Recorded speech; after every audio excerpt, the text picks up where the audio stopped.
Come and sail the Disney Wish with us. My wife and I cruised the Disney Wish in February 2025 with our 4-year-old and 2-year-old. This was a 4-night cruise out of Port Canaveral, Florida, with Bahamian stops at Nassau and Disney's private island Castaway Key. In this video, we'll explore the ship, talk about all the things we did with our kids, and at the end decide, was it worth it? Alright, here we go. We're getting on the ship. One cool thing about Disney is they announce your family's arrival to the rest of the cast and crew.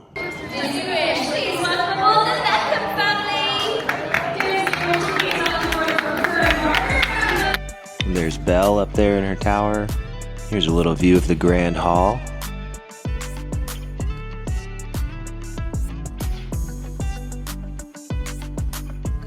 Now we'll take a little walk around the ship and try to find a place to eat lunch. And there was a Goofy sighting and a Pluto sighting. It's really amazing how many times we saw characters on this ship. We ended up at Arendelle. I think that's where most people end up on the first day for lunch. Pretty cool little Frozen themed restaurant.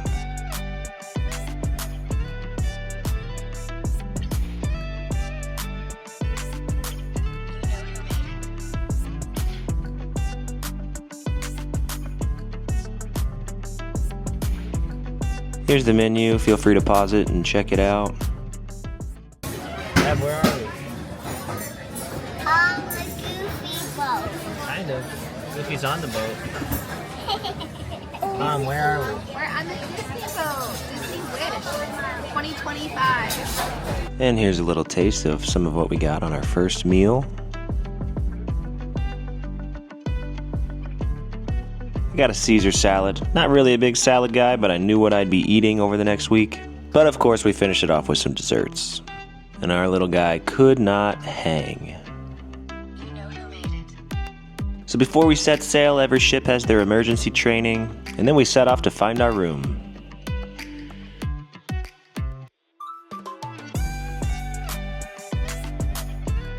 Here we are, room 1084. Check it out. King size bed. Some Little Mermaid decor. We got a couch, a pretty spacious little living area over here, and of course, a balcony. Or a veranda, as they call it. Is that the pool? No, that's the ocean. And a look out at some of the other ships at Port Canaveral. Some more Little Mermaid decor. Our little guy still sleeping. So we like the bathrooms. They're split into 2 rooms. This one is just the toilet and a sink room. There's me. What's up, guys?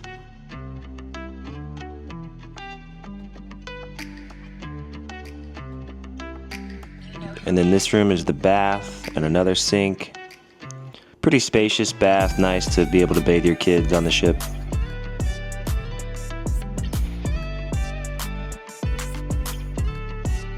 Hello again. We got the TV on for us to talk about what's going on Embarkation Day. Let's go look at that balcony again.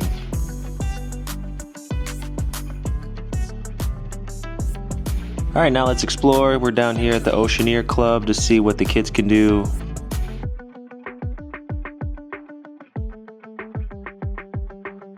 Here's just a taste of one of the rooms.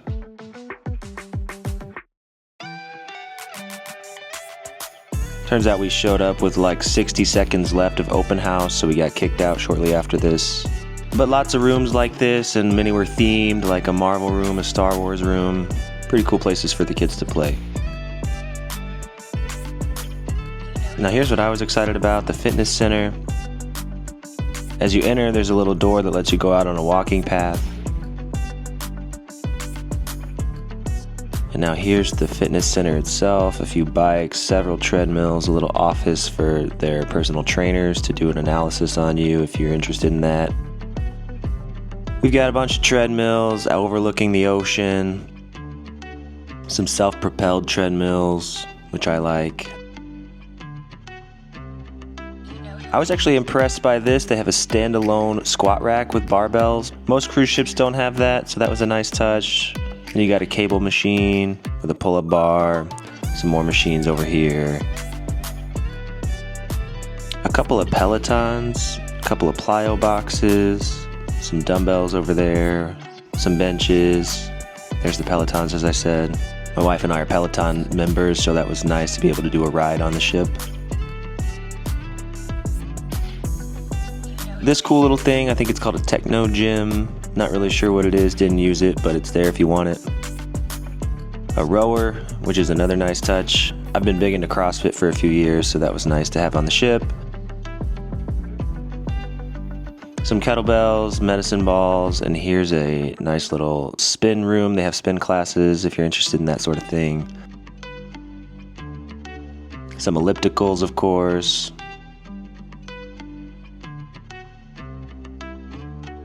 And my daughter wondering, what the heck are we doing here? This is Daddy's happy place, honey. Get with it. And we'll walk by some of the machines on our way to the little fitness studio where you can do some of your own Pilates, medicine ball stuff, exercise ball stuff, whatever people do in those little studios. Got a little water refill station and finish your workout with some oranges and bananas. All right. Let's get out of the gym and go to the set sail party. And unfortunately, it was raining, so they did a modified set sail party indoors, but still had the fairy godmother there. Brought the Mickey crew out to do some dancing. I think it was a little toned down, but do what you can with rain. And here's a taste of the rainy day we had as we set sail. All right, now let's go up to deck 11 and walk around the pool deck, see what kind of food they have, see what kind of pools and seating areas there are. They've got a barbecue place and a pizza place. And I didn't show it because I was distracted by the water, but they got a little taco bar there too. Here's the wet pool deck. They do some shows on the stage there. And let's just walk through the ship. There was Dory's Forget-Me-Nots, which is a little souvenir shop. Here's Joyful Sweets, which is a little ice cream shop you gotta pay a little extra for. Here's the other side of the pool deck. Minnie's Ice Cream. Now this is what I was excited about. This is the free ice cream, and it was actually pretty top notch. It reminded me a little bit of Dairy Queen. There's my kids enjoying it. Now let's go check out It's a Small World Nursery, which is where we were hoping to drop our son off a time or two. It costs extra, but we thought it'd be nice to get some adult time. We ended up only dropping him once because he was miserable. During dinner, we had to go pick him up because he couldn't stop crying. And here's dinner at 1923. You can pause the menu there and see what they have. There's my beautiful wife. Here's the dessert menu. And then after we met some characters, Goofy, Mickey, we went to our room. Of course, cruise ships are famous for their towel animals. It was cool, the Murphy bed drops from the ceiling and then the couch turns into a bed. So we had two little toddler beds for our kids to sleep in. And after we explored our room, we went to our first show and finished the night there. The next morning, man, what a beautiful view to wake up to. Started the morning at Marceline Market where we had breakfast.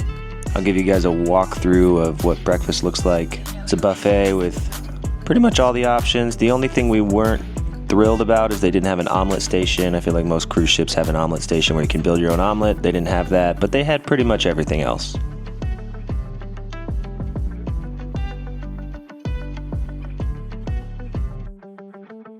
As we left breakfast, we looked down at the Grand Hall and noticed there was a royal gathering going on where you could meet 5 princesses. We had actually signed up for this the next day, so we just kind of took a peek and moved on.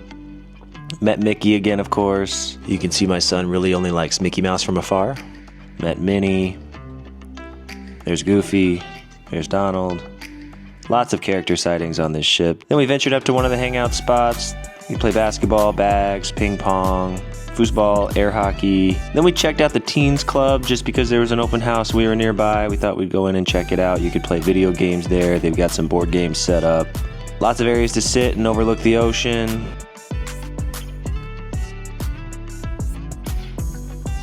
We went outside to check out the pool deck during the daytime. Pluto happened to be walking by. Here's the kids' splash pad, which we spent some time at. Most of our first day and a half was just us exploring the ship, kind of getting our bearings, seeing what they offered for the kids. Here's a little 6-inch pool, which we utilized, and we're at the splash pad.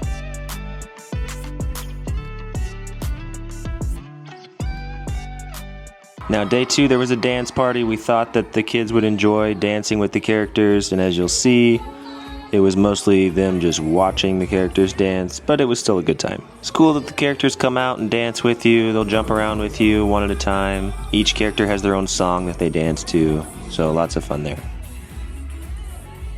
And here's my kids thoroughly enjoying themselves.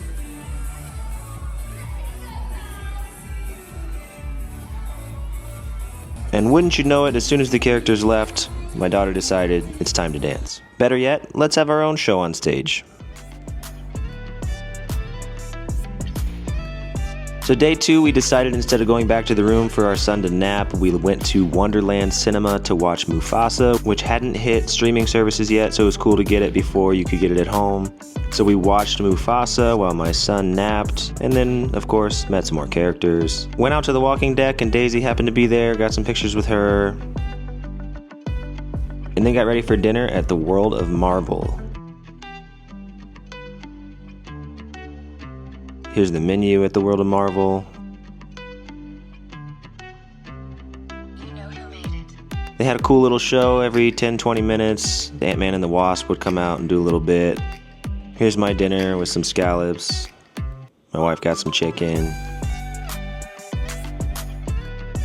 And of course, some crazy desserts.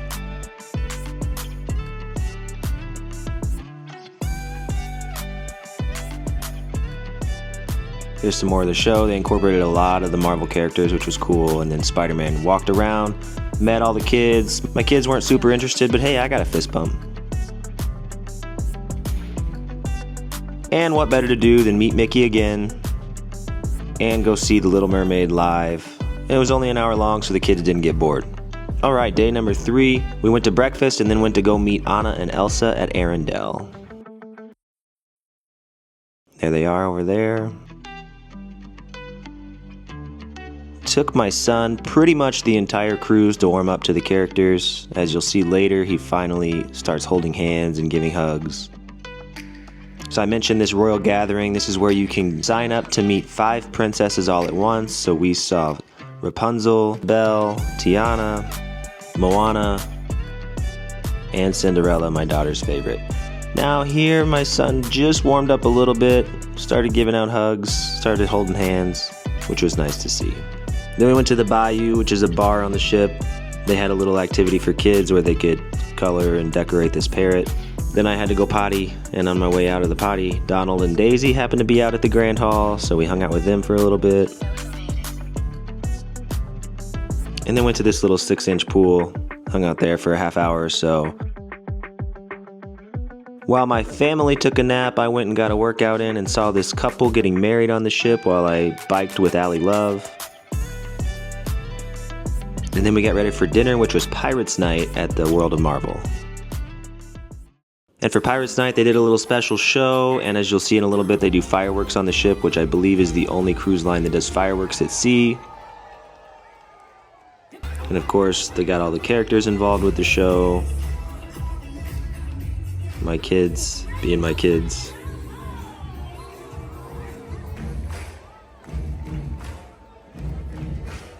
They brought a live band out, which was cool for us, but my kids didn't really care.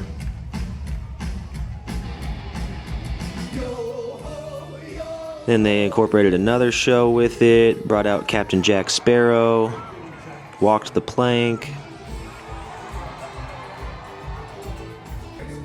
And here they launched the first set of fireworks. Fireworks lasted, 5-10 minutes or so. Show's over, now let's go do some more exploring. I walked into Joyful Sweets just because I was curious what they had. Again, this is a little ice cream and sweets shop that costs extra, none of this is included.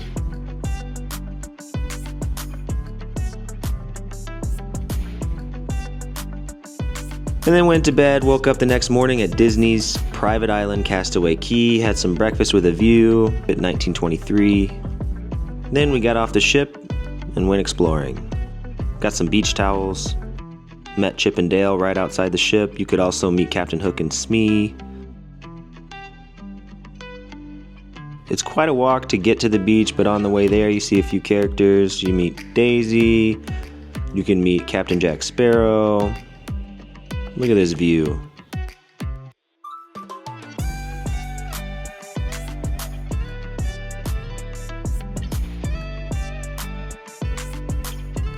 As we get closer, you can meet Mickey Mouse, so we did. There's Goofy. We got in line for Goofy, but ended up meeting Pluto instead. We went back to meet Minnie, and then here's us at the beach.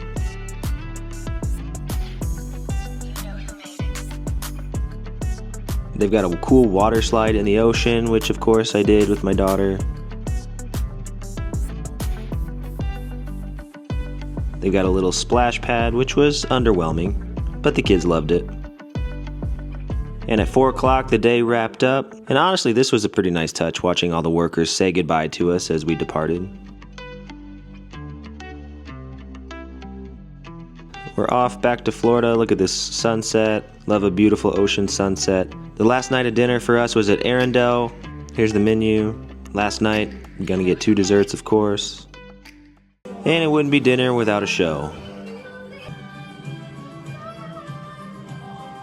They brought out these 3 ladies to play some songs for us, and then they brought out Anna, Elsa, and Kristoff, who also walked around and met everybody. You look so wonderful, and it seems you're an artist. And I love the icy blue that you're wearing too. Perfect for the... And how could you go an entire Disney cruise without getting a Mickey ice cream bar? Always love this part. Most cruise ships do a big celebration on the last night with all the waiters. Came back to our room to this crab. And one more show. This time it was Aladdin. Went to bed, woke up, and departed for the airport. Now I know I missed some things. I know I didn't show you everything. We didn't go to the spa. We didn't go to some of the bars. Some other things we did that I didn't show you is we saw Moana 2, which still hasn't been released at home yet. There were lots of movies on the ship. They had 2 theaters, and you could watch a movie pretty much every 3 hours. They played a new movie on the pool deck. These are all Disney movies, of course. They played Brave New World, Captain America, which still hasn't been released yet. I think it just hit theaters recently. It's cool that they show movies that you can't see at home that they can show because they own them. We also stopped at Nassau and we didn't get off the ship. My wife and I have been to Nassau a few times and we decided it wasn't really something we needed to do with our kids. But they do have some family stuff you can do there. It's also expensive, so do with that what you will. Now I'm sure if you've stuck around this long, you're waiting for the answer to the question, was this worth it? For a 4-year-old and a 2-year-old, my answer is yes. For 2 kids who love Mickey Mouse, love all the characters, it was really cool to get interactions with all the characters without hour-long waits like at Disney World. It was also really nice that everything was kid-friendly. They really gear everything on that ship for families. Could you go on that ship as like an adult or an adult couple? Yes, you'd enjoy yourself. I'd probably recommend like Royal Caribbean or something that's more adult-centered. And I will say the food was good, but just not incredible. I would probably pick Royal Caribbean over Disney for their food. You could certainly go on a Disney cruise and have a good time as adults, without kids. However, you're really paying for the Disney experience, which is characters, kid shows, kid dance parties. So for families who love Disney, yes, I recommend it. We had a blast. Thanks so much for watching. Like and subscribe, of course. I'll catch you in the next video.